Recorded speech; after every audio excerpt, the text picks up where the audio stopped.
So part of my healing process is I really had to embrace how creative I am. I guess that had been invalidated, or I just refused to accept that for my whole life. um, these days I do a lot of painting and writing, but that creativity was coming out kind of sideways. I have extensive playlists of music. Just from exploring music is one way that was just pouring out, which isn't quite sideways. I think an almost unhealthy obsession with hair and makeup and clothes, that was sideways of that creativity kind of coming out. I'm a creative person. Part of that means I'm also really messy. My ex is very over controlled, I would say. He's very organized, very, and it's like an anxiety thing. And I am not that way, not at all. And so it was quite anxious, very anxiety inducing to live in an environment where someone was always cleaning. And it's like, God, should I be cleaning? I don't want to be cleaning. I want to play Sims. I want to build a house. I want to paint something. So it was very anxiety inducing.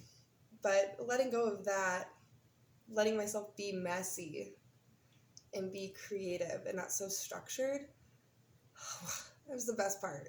That was one of the best things.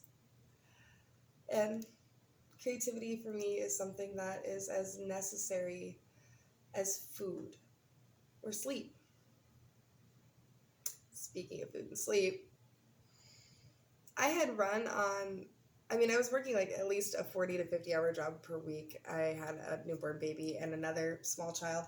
And somehow I convinced myself that I didn't need to eat or sleep regularly. Coffee and energy drinks is just fine. And my sleep schedule had not been good for years. After everything kind of fell apart and I had to put it back together, I realized and come to really embrace that I am an overgrown toddler. We all are. Do you know how cranky I am if I don't get a snack? Oh my God. This makes so much sense. I'm just a big toddler. Watching my 2-year-old meltdown and I feel it, bro. And then I had heard Jordan Peterson even say you would not believe how many of my clients come in and I recommended them getting 8 to 9 hours of regular sleep per night and a protein heavy breakfast, and then they come back and they're like, my depression is gone, because we get in this negative reinforcement. It's just a pattern of behaviors that until there's a consequence, you just don't stop. And the consequence, as it turns out, is depression, and it just kind of creeps in there. So it's really sneaky like that. But then further on that, I had to also embrace that for me, the consequence of not eating and sleeping regularly isn't just your run-of-the-mill depression. It is full-blown insanity. Coming from a family that has a history of mental illness, I myself have a couple acronyms, not too many, attached to my medical chart, and Meniere's disease, which is quite fascinating. I've been diagnosed with that. It's an inner ear disorder that causes vertigo. And pressure, fullness, tinnitus. It's been said that Van Gogh actually suffered from the same disease.